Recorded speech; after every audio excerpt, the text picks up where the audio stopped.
So I would ask you this question. Uh, Yeah, why do you want to write that book? there's a couple different layers on it. Initially, there's, obviously from the artistic side, the writing of this book is somewhat cathartic in that I get to write about a lot of the things that I don't say during my everyday life. Like there are certain aspects of life that I think are better served to be used artistically. So I've found an outlet for them that I get to use them in a more practical sense.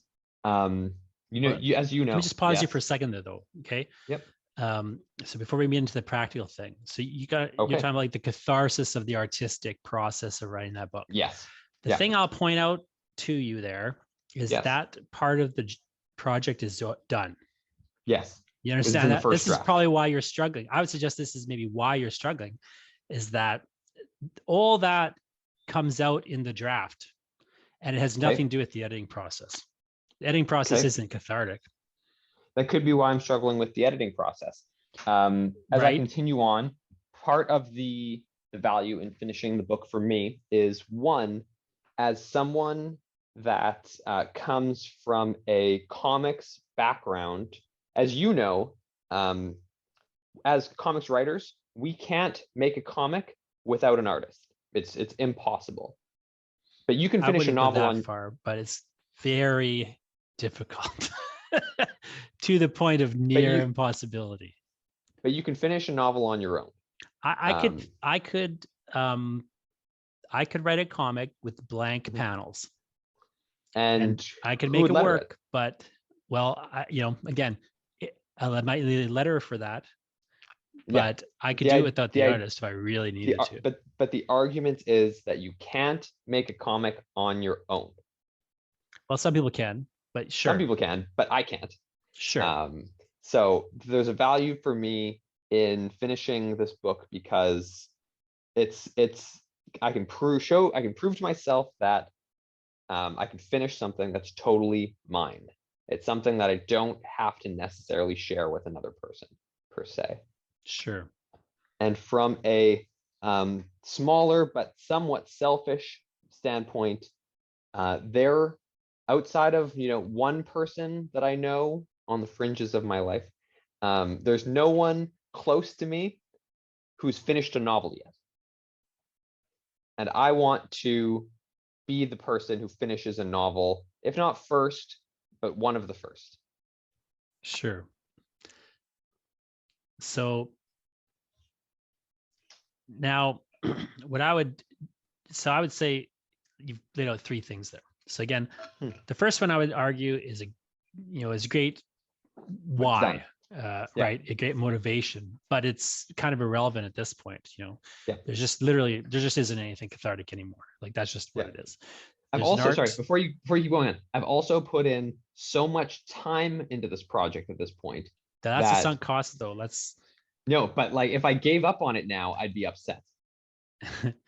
sure, Okay. but like I'm not saying you Yeah. should give up on it. Yeah. But let me just really briefly Go address ahead. that. Yes. That is what's called in economics the sunk cost fallacy. Yes. Do you understand that? Yeah, I know what it is. So it's just put that out of your mind. Okay. Uh, the artistic thing that you bring up, I think, is a good example of the kind of thing that's like great about having a goal. But again, that part of the goal, like it's only really relevant for the goal of completing the manuscript. Yes. And then after that point, it kind of starts to fall away. So now you're Yes. in a new part of the project, perhaps, the editing process, and then there's the publishing process that's going to come after that, right? So this is a new part of the process where now, that kind of falls away. Your other two things start to become irrelevant. What was great about the artistic catharsis aspect of writing is that motivation or that, excitement side of it. It's great because it was a end in itself. Like the reward for doing it is the work of doing it, right? So it's inherently self-motivating. These are the kinds of motivations that psychologists will say are intrinsic motivations, and they're the best kind of motivations, right? You know, because in the sense that they best motivate people. Now, you know, unfortunately, you don't have that intrinsic motivation anymore. So now you've got, what you bring up though is some other ones. Now, the third one, the sort of, you know, wanting to kind of I want to the prove competitive myself. aspect, right? Yeah, I want It's to like, prove that I it's a can do it. competitive sort of thing. So I have a lot of that in myself. It's like, you know, I just have like a bit of a competitive edge, even though it's like a very friendly Yeah. vibe. You want to see It's other very people competitive. succeed, but I want to be able to prove that I can actually do this thing. Yeah. Now the problem with that is, as a motivation, is it is extrinsic, is what psychologists say. Like, in a sense, is like the idea that you're proving yourself. Even if you're proving yourself to yourself, would be considered by psychologists, generally speaking, to be extrinsic. And it's not, they aren't, extrinsic motivations aren't super helpful in the sense that they tend to fizzle out unless you get like the external validation. And of course, you know, anybody who seeks external validation, like I, you know, often will find myself doing, you find it real quick that it's a bad tack.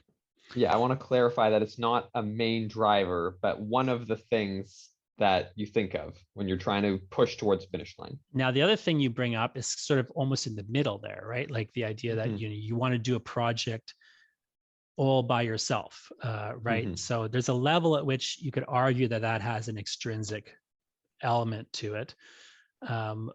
But I would say it's probably closer to being an intrinsic motivator. Like, you want to just kind of do it to do it, you know, and not have other people involved, you know, just in the sense that, like, you know, you just want to do something yourself and kind of, but I would worry that there's an element of extrinsic motivation there. Like, I'd worry there's an element of like, I'm concerned I can't do it.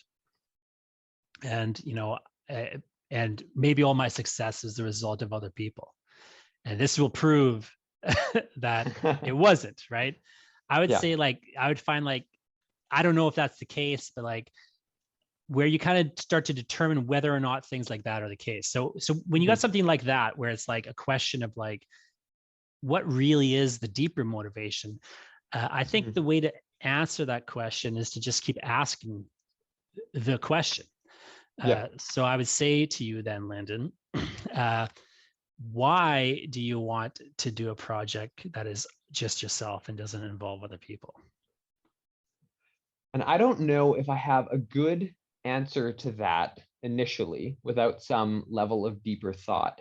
But one of my first impressions when I think about a project like this is, if I can't finish this project, what evidence is there to suggest that I'll ever be able to finish another project?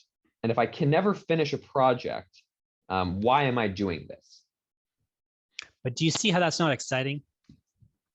I mean, you don't think does it's it exciting. excite you? I think it's exciting. But does it excite you to worry that you maybe aren't actually a real writer? You know what I'm saying? Like, I think what you need to do, I'm not saying you're wrong to like have that sort of in the background there, but I think what you maybe need in this example is a more exciting intrinsic motivator.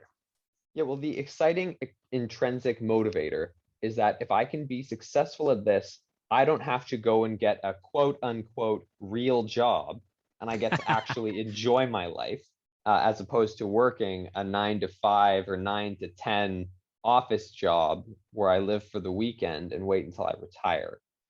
That's the intrinsic because even if motivator. you didn't make a bunch of money on this project, you're saying like, it's the kind of, this is the kind of thing I have to do. And so like, you want to kind of have, so this is where I would kind of relate to this a bit more fully, I think, is what I want, if you really get down into it, on any level, is I want control. I want to have control over a project, control over my career, right? Like control. So like, Yeah. I like to work with other people. I like to collaborate. I'm enjoying, moving into comics and doing things. But at, I would stop doing it if I felt that it was going to get in the way of me controlling everything. And I don't need, I don't, well, I shouldn't say everything. I don't need to control everything. Like I can go do the Yeah. eye collector and share control with, Gregory Kmichik. Yeah. But there's a part of me that's like, if I had to pick one thing, I would let, the collaborations go away because I could always come back to them in maybe not that specific one. Like, Gregory might get mad at me if I suddenly ditched out on him. Right. But Yeah. like, broadly speaking, I want to not have to rely on another person, and I Yeah. want, or a employer or whatever. I want to have Yeah. control, and I'm willing to give up security for control. Yeah. Like I'm willing up to give money for control. I'm willing up to, I'll keep literally, like I'll keep creative control and, give up money. We in our eye collector contract, we had a standard clause in there, which is very standard in, a lot of contracts. So the clause was, Heavy Metal has the right to buy this property out for, a big chunk of money. And a lot of people would be like, give me the money. Yeah, it'd be great. We took that clause out of the contract. So like, not that we might never want to sell it to Heavy Metal or anything, but that like we just, the control over the project, rather than a clause that could maybe take some control, is what matters to us more than the money. Yeah. And I just, to me, like healthily or not, it all comes back to control. I want to have control, and I need to try to give up control in some instances. I'm trying to get better about like, not being in control of everything, but I always have that as my fallback. So what excites me about, like if I was doing your project, what would kind of, I would maybe come back to is I would like try to frame it in terms, in more positive terms. Like the way you've been talking about it, is it a negative frame? It's like, what if this doesn't happen, then it means this. I would try to like just frame it like, even if this book doesn't, help my career, developing the skill of editing this book, getting this thing done, is going to put me on the path to control. So then maybe that's not your core motivator, but like, no, I think it you're feels into a like good, that's in the wheelhouse, right? Like, I think you're onto a good path in that, we're talking today about setting goals. And we said right at the beginning of it that there's a short-term goal and there's a long-term goal, and you have to live in both of those worlds. And for me, one of my long-term goals is to control my own career and to live a life that allows me to do the type of work that I enjoy doing. And I enjoy doing this type of work. And so my short-term goal in service of that long-term goal is I have to finish this damn book. And then I have to go and do another one. And at some point, I need to get them to a point where they can be published by someone else and I can start making money off of them. And that's the medium-term goal in that sense. So it all does tie into exactly what we've been talking about. And it's the sort of things that any writer who's starting out needs to consider if they want to keep themselves motivated in both the short and long term.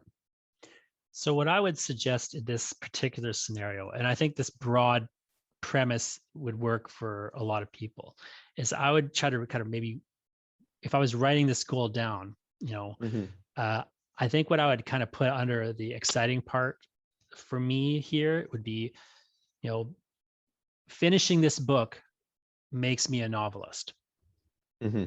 Because this whole identity, I think fundamentally what you're looking at is an identity issue. Yeah, that single sentence sums up everything that I was trying to describe in all of those points. And it's that finishing the book makes me a novelist. Yeah, right. Even if it doesn't get published, you're still a novelist in that scenario once you're done, right? Because so it's an identity shift, and that identity shift also it's propelling you along a career path, where it disconnects from the external validation in the sense that you don't necessarily need to make $1 million off this book. You're still a novelist, even if you don't make a dime and it never gets published. But if you don't finish it, you're not a novelist. You know what I mean? Yeah. So like, I feel like there's like, that's sort of, so like I would start with any goal with kind of like that aspect of it. Like, why do I really want to do this? What's the positive, exciting method of framing why? Because like you say, there's all sorts of motivations people have for doing things, and some are, better than others. Yeah, clearly. My competitive side of me is very motivating, but it isn't a good motivation, right? Because as soon as like, it's just easier for that motivator to fizzle out. Well, it's like a candy bar, basically. Yeah. And it doesn't have the same there's not the same reward at the end of it, in the sense of like with competition in particular, because again, it just gets you, it just doesn't work as well. So I would maybe kind of like, again, so that's how I would start with any real goal, is I would find like, what's that exciting core that I can frame in like a clear, positive, simple manner. And I would just write it down, like literally like finishing this novel makes me a novelist. And that's why I'm going to, plug through this editing process that maybe I don't enjoy that much, or isn't as cathartic and fun as it, the drafting process was, or whatever. Yeah. And that's why, blah, blah, blah, blah. Yeah. I think that the next thing I would do though, like once I'm like past, like, what do I really, and I should just note that like, I would suggest that potentially people let some of their goals fall away if they can't find that positive, exciting core. And again, that they can frame in a positive manner, where it's intrinsic and kind of connected to your way of seeing yourself or how you want to be or whatever. If things don't kind of hit that, that's like my first test, I guess I would say, of like a goal. So like people will do this. So I'll give this example from marketing, right? Like, so when I make goals related to building up an audience or marketing my books or whatever, I'll be very careful that I really only want to be pursuing the goals that I think have an intrinsic positive value to them. So I won't, like, for example, let's say my goal was related to like how big I want my email list to be, because, and or how like many copies I want to sell of this book or whatever. Can you control that though? Well, there's a level at which you can and a level at which you can't. So let's say, so how many copies of a book you can sell, for example, you can directly correlate that to how many people are on your email list. And then you can figure out what percentage of people will buy your book. You can literally like do the math and figure out like, okay, if I got a 2% conversion rate, I need this many people on the list. Like you can actually math it out and get like some approximation of an answer to that question. Now you can't necessarily control whether people sign up for this list, but you can still sort of do that. You can kind of test a page that signs people up. You can see what the conversion rate is. You can just figure out the math of like how many people have to go to that page to convert at this rate to get you this many people that will then convert at this rate and get you this many book sales. Like you can math it all out. And that's what marketers do. But I feel that so I'm not averse to that approach or that math, but I feel like it's not I feel like it's the wrong approach in the sense that it doesn't really, it's too like takey. You know what I mean? Like I don't want to be thinking in terms of like, I want to sell this many books so that I can make this much money so that I can, be this famous or whatever. Right. Like where I want to, I think like that's like the wrong way to look at it from my point of view. I think where you want to start, is with like, this book is going to help people who have, had X happen to them. You know what I mean? And then like, and, I really want to help people who have been in this situation because I was in that situation and it was, terrible, and it would have helped to have a book like this. And therefore, to accomplish, if that's if that's the core of my motivation here, it's a very intrinsic, self-motivating idea. But it also is like, it's going to compel or require me to do things like actually get this book in front of people. So now when I go to like promote this book, like I have a real altruistic core to what I'm doing. And therefore, even if I'm shy about promoting the book, like it's not in my self-interest to promote the book. It's like I'm trying to help this other person by promoting the book. Yeah. Now, it's easier with nonfiction to see how that might work. If you're in the realm of fiction, it's maybe hard to see how that kind of thing would apply. For me, it applies because I'm interested in moving the art form forward and doing kind of innovative, experimental work. And so for me, like a lot of my motivation in writing a book and publishing it and getting it out into the world, it has much more to do with wanting to kind of stretch the genre or stretch like the boundaries of the art form and really kind of be part of a literary tradition and push the envelope and do certain things. So like I feel like there's a core to what I'm doing artistically that is valuable in that way. And so it allows me to get my ego out of it. Where like I might have the egotistical motivations from time to time, but they're not the important things.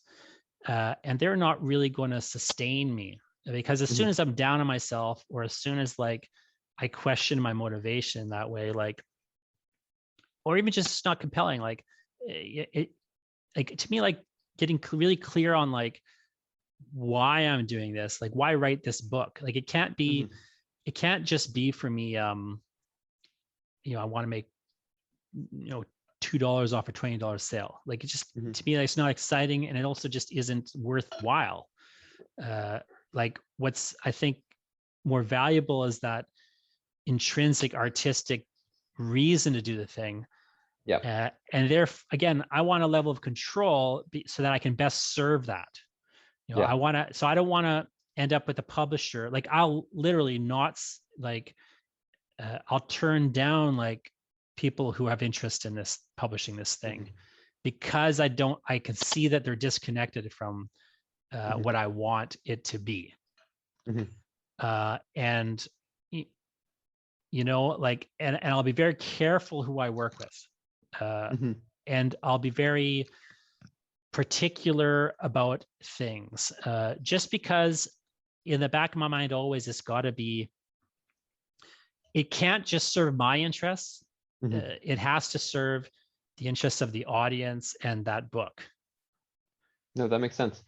And from my perspective, thinking about what you're saying and thinking about, my creative background, it makes me want to clarify some of my earlier motivations that I was talking about. It's given me a lot to think about just in this brief time.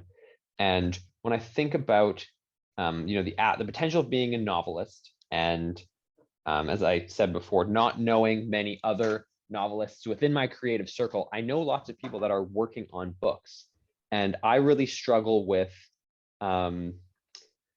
providing advice or feedback to people who are working on other novels because I haven't finished one, and I feel like I don't have the experience to help someone reach their goal if I haven't done it already. So one of my then intrinsic motivations, if it can even be considered intrinsic or extrinsic, I guess, is that I want to finish my project so that I can participate in that conversation with other people who are working at that same goal, and I can help them or just have a voice in that community because I've actually accomplished it. The number of people that start something and don't finish it is, a dime a dozen. It's much harder to finish something. And I don't think it's necessarily imposter syndrome, but I feel like, and this is something that I learned coming up in comics, is that it's harder to take someone seriously on something until they've actually finished it or they've done it once already. The way I like to frame that is, I don't want to get, because I do teach at university, right? I teach creative writing and things. I always frame it like, I feel like I'm not, I want to be part of the I don't want to fall into the teacher's trap where you pause producing in order to explain your process. Yeah. And there's just so many people I've seen where they just end up, they end up like teaching people about something and then they're not doing it anymore. And I feel like it's not that you can't do that. Like, I don't feel it's a situation of like, those who can't teach or anything like that. Yeah. I think it's more like, I don't want to get into that trap where, because even though I like to teach and help people with, getting better as writers, and I find that important. And I want to be I almost want to like give back in a manner of speaking. I feel like if I'm not doing it, if I'm not prioritizing doing it myself, I can't, I'll fall out of touch with what's going on.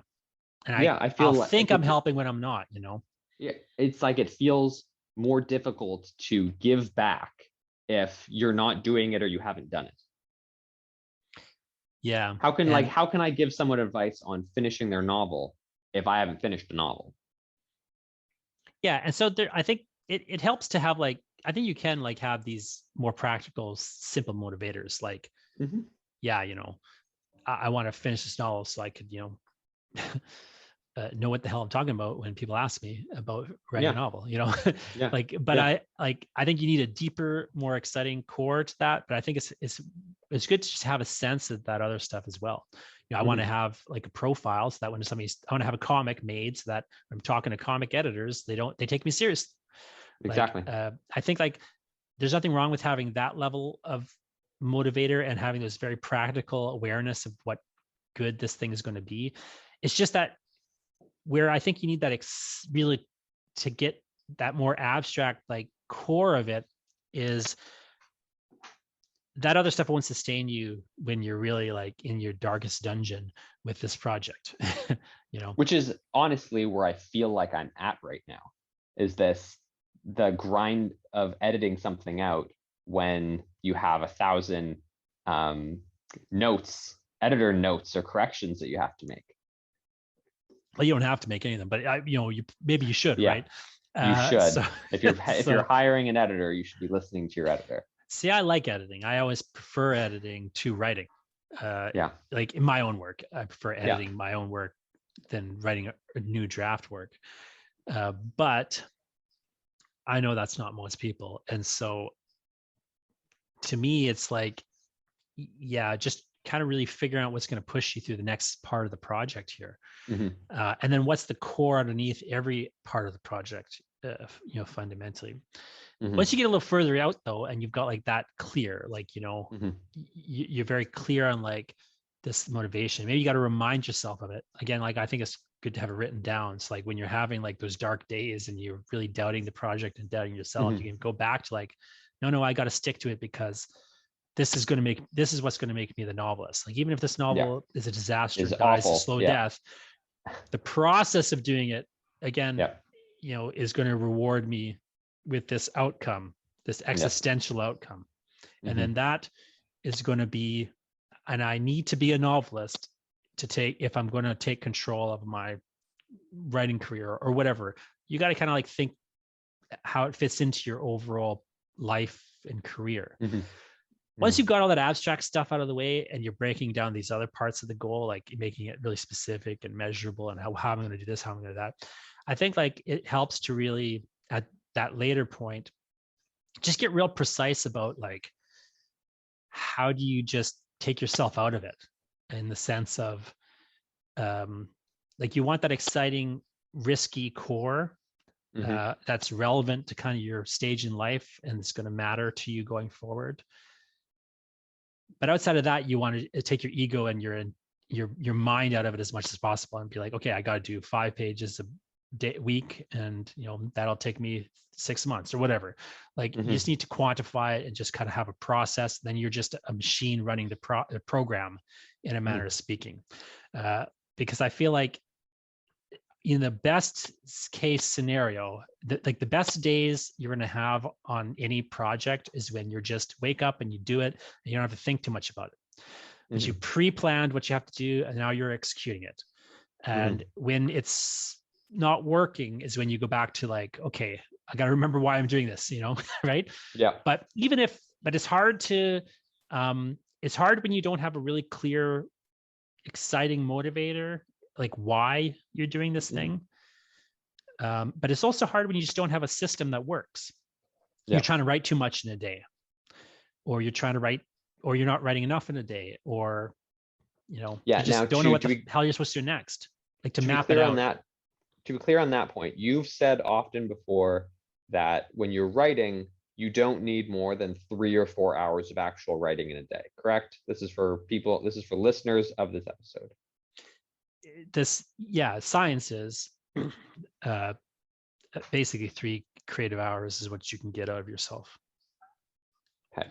So as a practical return to our original question, because I'm trying to keep us on track, as a new writer, or as a writer planning out the year ahead of you, first question that you need to ask yourself is figure out really what motivates you to finish your project. And from a practical aspect, plan out realistic goals to reach the end of that project based on an approximation of 3 or 4 hours a day. If you can work that day, whatever you're doing, I mean, some people can't do that much, right? Yep. But based on something, as you say, plan it out in a realistic, like practical manner. Yeah, but also take into consideration the other factors that we talked about, which are that you are able to reprioritize projects based on other opportunities that may come up. But you also need to decide whether or not a project is worth sticking with. Well, yes, but the caution here, of course, Lyndon, is you need to just be, I think the reason I think people really need to do this kind of goal planning in some form is because what's going to happen is the world will try to destroy your goals. And sometimes it does it in mysterious ways, like offering you a bunch of money to do something else. Right? And it doesn't seem like it's a bad idea, but you need the goals as a filter. And you need to be clear on, like, again, the more clarity you have on them, like what you're doing and why you're doing it, the more I think you can resist temptation, to put it in biblical terms. So when the devil comes calling and lays the world out before you, you just really need to know when you should say no. Well, and I find the harder and harder thing as I get older is that I need to say no more and more and more. And it gets harder and harder to do because the reasons to say yes compound. And I feel like that touches on a lot of the topics that we've talked about on other episodes of this show, when it comes down to taking work that you don't necessarily own, or as in like creator-owned work for hire projects, money that's taken away from the long-term goal of owning your own work, or a day job, if that's your goal, or I want to reuse the phrase from earlier, a 9-to-5 job that pays the bills immediately but leaves you without the time to do things that you care about doing, for example. And maybe then for some people the 9-to-5 job is what they want, and that's their goal, and they want to just have a very stable work career and do a very consistent side hustle. I mean, whatever it is, I think I think if you can't figure out what you really want, Mhm. in terms of like, not just what you actually want, what you should want, you Mhm. know, like in those more positive, like intrinsic manners. Yep. I think it's hard to know what you should do, because people just have what people do instead. I'll see is they'll grab out of the ether or out of the culture. They'll Mhm. grab what they're supposed to want, or Mhm. they'll grab what they're supposed to do. They'll think, well, I'm supposed Mhm. to be a novelist if I'm a writer. Maybe you're not supposed to be. Maybe you should just be a comics writer. Maybe you should just be a poet. Maybe you should just be Yeah. a Yeah. screenwriter, whatever it is. Um, I mean, it depends, right? I think like unless you're really clear, again, it gets into that like the temptation aspect of it. Like unless you have a really clear, small set of goals, and you don't have 100 goals, you don't have 30, you don't have 20, you have like 10, 7, 5. Unless you have a really clear small set that really ideally interconnect, Mhm. and really share like some of the same core motivators. Mhm. It's just, I think like if you can get clear on that, even if that's going to change, like when you revisit every year or Yeah. 2 years Yeah. or 3 months or whatever, even if it's going to change, like I think you just need to have that clarity so that you can, when something comes in, you can say yes or no, and you know why you're saying yes or no, Mhm. and you know where these goals came from. Like they're not just things you're supposed to do, or you Mhm. think you need to do. Like, Mhm. you know, a lot of people like, I don't need to sell books. That's something that I realized like is early on. I had the goal, I think a lot of writers have, they want to be a best-selling author. What I realized as I got more fully into is like being a selling author actually has nothing to do with my goals whatsoever. Mhm. Because my goal is to push the art form forward.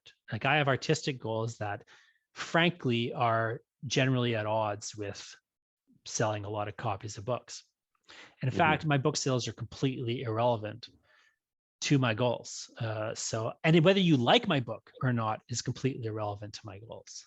Mhm. So I don't need to win awards. When I do win awards, because I've won a number of awards, but it barely registers in my head. Like I got this Mhm. award recently, and thank you for the award, but like I forgot I got it till someone brought it up to me a little while later, Mhm. because I just don't care.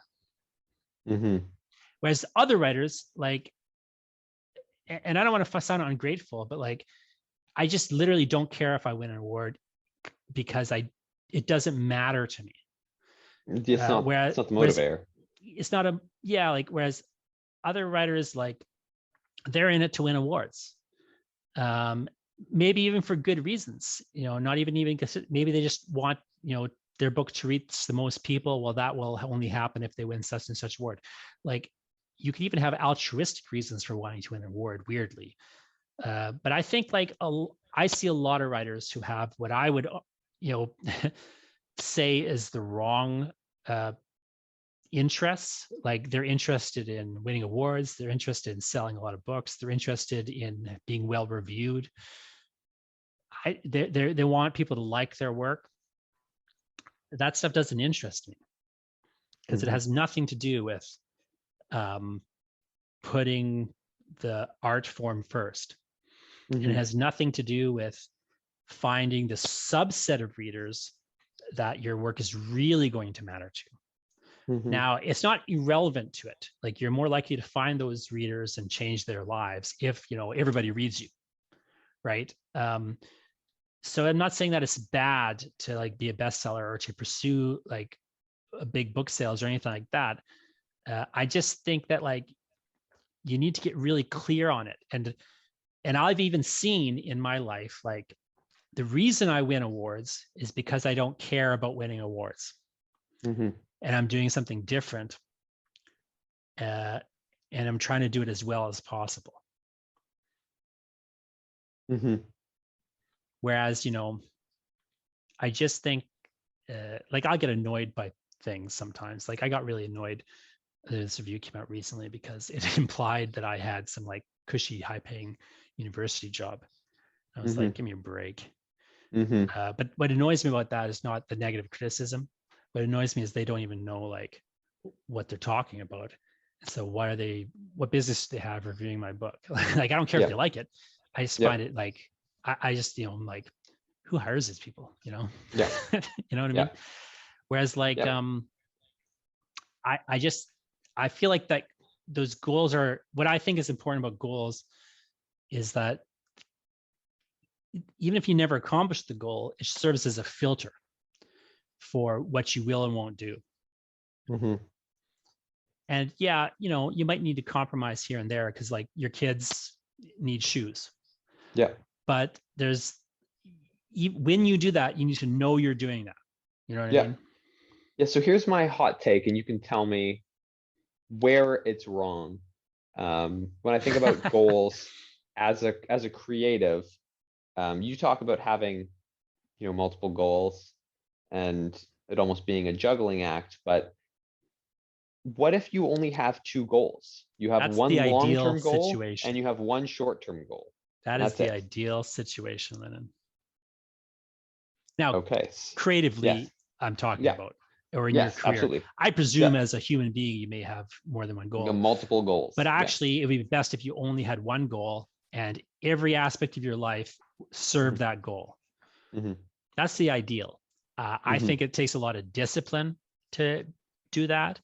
I have found I keep trying to get to that discipline. So I would say to you, Lennon, if that, that's the dream is to have one Okay. All goal, right. two goals, and everything is, and it's a big, ambitious, um, uh, like it matters, Yeah. kind of goal. It matters in personal life. It matters in professional life. It Yeah. matters to other people. It matters to me. Yeah. It's going to matter for my kids or whatever. Like that's the dream is to have like one thing, and Yeah. you'll see very successful people often have that. They have one thing that they do, and everything they do is that one thing. And if they do anything else, when you trace it back, it's actually just that one thing. Okay. So I think it's hard to get to that point. I would say that like what I'm suggesting is a process that gets you closer to that. But I think Mhm. that's the ideal. Okay. So when we're talking to the writer who has a manuscript that's almost finished, our advice to them is figure out what your long-term and short-term goal with that project is. Set the time aside to reach the end of both of those things in whichever way that you can. And then when you've taken that project as far as you can, start your next project that serves that same long-term goal, because it's important not to lose the momentum that you've created by completing that first short-term goal. Yes? Yeah, but ideally, like you say, though, I think you're right to frame it this way. Ideally, you have an overarching, narrative you're kind of Hmm. constructing Yes. for your life and career. Now, Yeah. that's And we're not not an easy trying thing to to, do, and but we're not trying to ideally, repeat ourselves. but ideally, um, you're kind of sequencing like one thing after the other in service of some larger, goal. But Hmm. again, only you can Yeah. kind of determine what that would be. But Yeah. the more self-awareness you have, the more I think you kind of figure out what it is that matters to you and is Mhm. going to matter to you, both in that short and long term, and how these things feed one another. And I Mhm. would suggest that people really, you know, like a nice way to kind of start with these things is just, you just make a list of like your creative bucket list or your career Mhm. bucket list, right? And just Yeah. figure out, okay, well, what things though, if I had to reduce this to one thing or Mhm. five things, like if I just keep whittling away and whittling away, like, because the reality of it is, you have to figure out what you're going to give up to get this other thing. Yeah. And people don't want to do that. Yeah. It's also not the sort of thing that you can do in any one single calendar year. If our example is that someone is starting this at the beginning of 2022. True, but like you say, if you have an idea of like your larger, bigger, sort of longer Yeah. term things, you can kind of Mhm. more practically break down, what am I going to do this year to get, what's my goal Yes. this year that's going to get me close to this larger goal, and so on. Mhm. And yeah, maybe things are going to change as like you go through life and, become a different person. But Mm. it just really helps to have that clarity where, like you mentioned the word momentum, where again, you kind of get the momentum going. Mhm. But the dangerous thing about momentum is you often you can develop momentum for the wrong things. Mm. And if you aren't really clear on why you're doing what you're doing, you can end up in that situation that so many people end up in, where, and I've done this too, of course, like everyone does this, where you're working on something and working on something, and working on something. You finally get it, and you realize, I don't want to be here. Mhm. Like, Yeah, I did why did that. I work? You did that. I was gonna say, like Lyndon the lawyer here, right? Yeah, And it's not that that is a waste of your life, but or like that'll never like be useful again or come back. I'm But gonna it find just a is way to like, make it useful. Yeah. but like, yeah, and you can incorporate that probably into your, Yeah. you know, life in a Life plan. Yeah. life plan, if you, for lack of a better way to put it. But it still is like, it's still a bit of a scenario where it probably like I would even say my PhD is sort of in that same realm too. Like, yeah, I'm glad I did it. Yeah, I am still using it in certain ways, and it is helping and furthering what I do. But I really wish I'd had some.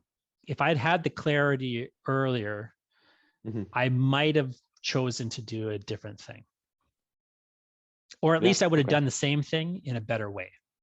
Yeah.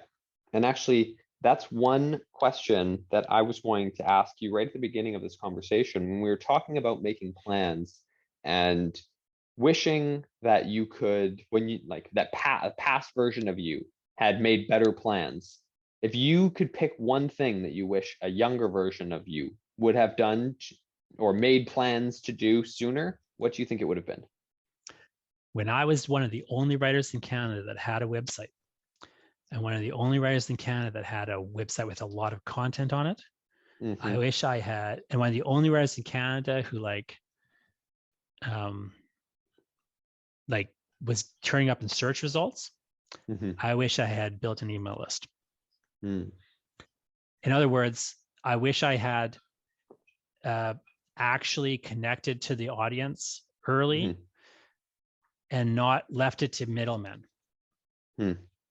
So now I'm in the Okay. position where I like a lot of the middlemen, don't get me wrong, Yeah. but I would be in a better position to just help my publishers out Mm-hmm. if I had not relied so much on publishers early on. Mm-hmm. Okay. Because I literally was one of the first writers in Canada that had a website with a lot of content on it. Yes. Okay. Um, I was ahead of a lot of the internet curves, except in uh, not doing anything business like whatsoever. yeah. Yeah. So then at that point, to tie this back into our central question, then you would have had to have known at that point in your career that connecting to your audience was a priority. Well, I wish that I would have had to have known, and I should have known that. Again, if you frame it in terms of my goals, I had Mm-hmm. the idea then, like a lot of writers do, that, well, the way to build my writing career and to, I got to get a wide audience. I got to try to hit the bestseller list. I got to, Mm-hmm. get a good publisher. I got to do all these things. I didn't Mm-hmm. have to do any of that stuff. What I had to do, uh, what I wanted was control over my career. And what I was Mm-hmm. doing was giving control away. I was entering contracts, right? I Mm-hmm. was taking short-term money. I Mm-hmm. was, looking for publishers. Mm-hmm. I was doing this, I was doing that. Now, a couple of good things came out of it. So I got into a relationship with Coach House Press. I got into Coach House Books. I got into a relationship with Book Hug Press. Those two relationships are, I would say, the good things that came out of it. You know Mm-hmm. what I mean? Mm-hmm. Um, almost nothing else I did was of value. And almost nobody else that from a business perspective that I came into contact with was useful. And in fact, actively hindered my career. With a couple of exceptions of people I'm forgetting, or companies I'm forgetting. People were often very great, but like companies were not so great. And I made a lot of stuff that I don't have the rights to now. Right? I wrote five screenplays I don't have the rights to.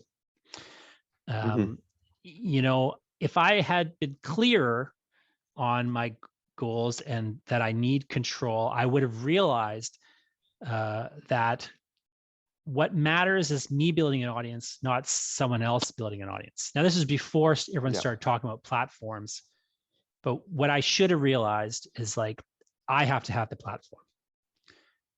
And I was in a position to realize that before the whole world realized it, and I didn't. But if I'd been clear on my goals, I would have seen, oh, this publishing infrastructure, self-publishing infrastructure is coming in. I would have jumped on the self-publishing bandwagon early if I had not been obsessed with, making a name for myself. If that makes sense.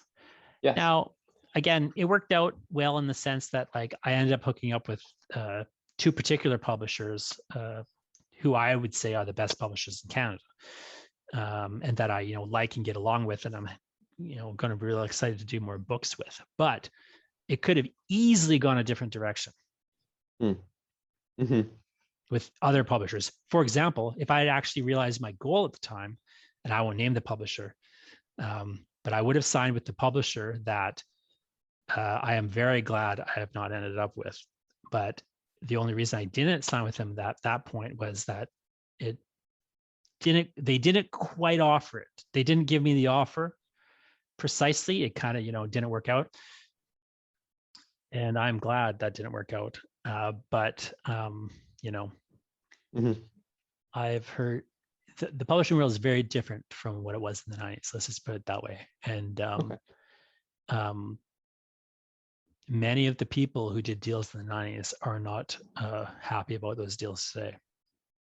So then in summation of this giant, it seems like the topic that we started out with has very quickly ballooned to something much larger.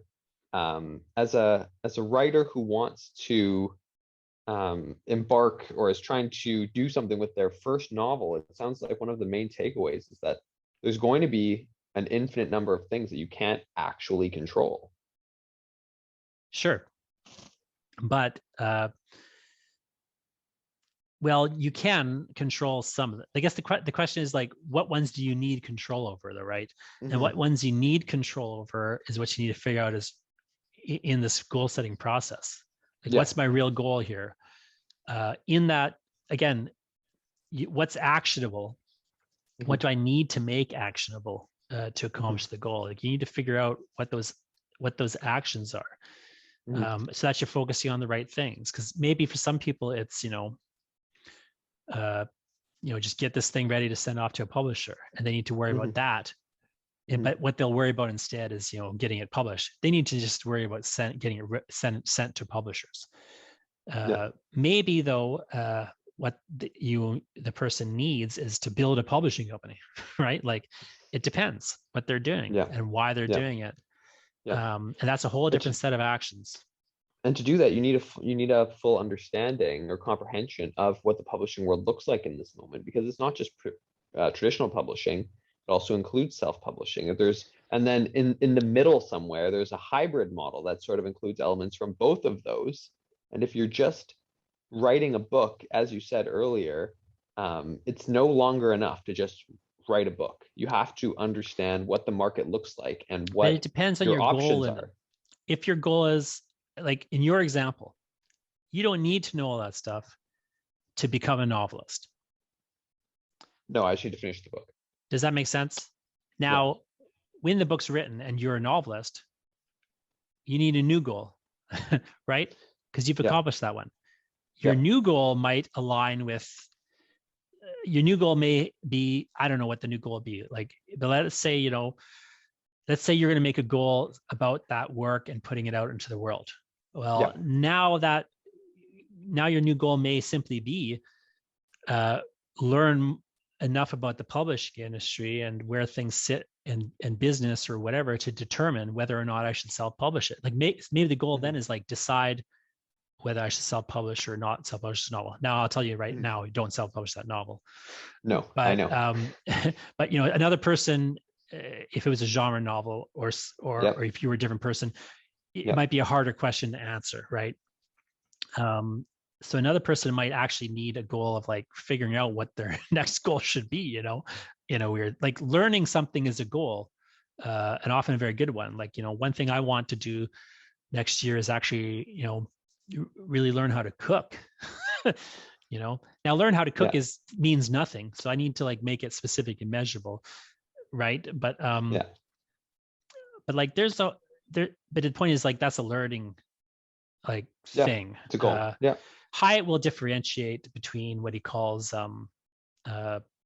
habit goals and achievement goals. So he'll say, well, some things you achieve, like you become a novelist. Other things, you're just trying to make a habit of like, I want to write every day because that's what writers do. And and I'm a writer. Now you don't have to necessarily write every day to be a writer. I'm just saying that's an example of a habit goal where like you're just really, there's no terminus to that necessarily, right? But what you're focusing on is like a daily practice or a weekly practice and just keeping that going. So you could have like, so he'll say like, some goals are like that, some goals are like, I love X and I want to do it. I want to see my parents every week before they die, whatever it is, right? He uses that example because his parents were ready to die at that point, if I recall correctly. Don't quote me on that, but like, but you could differentiate. I would always argue that now we're talking about habit formation and not really goals, but I think he's right to say you could probably consider you can get a lot out of systematic habit goals in that respect. Yeah. Well, I think it's going. important. I think it's important to consider habits as being building blocks to certain goals. Yeah. So, now you're into semantics. So whether you should make a goal around the habit or a goal around achieving some particular thing. Yeah, that's not what I meant. I'm sticking with my model of 1 and 1. Yeah. So I would just say like, you don't need to know anything about the publishing industry to become a novelist. Okay. But once you're a novelist, and you need a new goal. Yeah. Yeah. You need a new short-term goal. Yeah. Yeah, exactly. So that is the goal for any writer starting to really settle in then in the new year. And that's to finish whatever their current project is and figure out what the next step towards their longer term goal is going to be. Well, I would even back it up and ask you, should you finish your current project? So when you're listening to this, if you haven't done this hard work yet, I think it's uncomfortable, but it's really an important thing to do, is because you're probably like me, feeling overwhelmed and looking at all the stuff you've let, into your life. And if that's your world, like, I think like me, you need to really just take a hard look at it and really ask yourself, like, what can I just stop? And what really actually matters to me in my life, and what's just something that I have in my head as like a thing I should do because somebody told me to do it, or my parents made me believe I should do it, or I just convinced myself I should do it, or whatever. Like, what is actually, again, whittling it down to like a core couple things that like, that's what I want to accomplish in my life or in my career. Ideally, the two connect, right?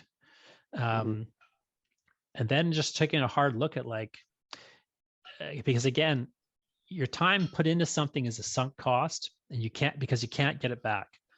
And just like money you throw into your car, fixing it, it's irrelevant to the question of whether you can finish that project or fix your car the next time it breaks down.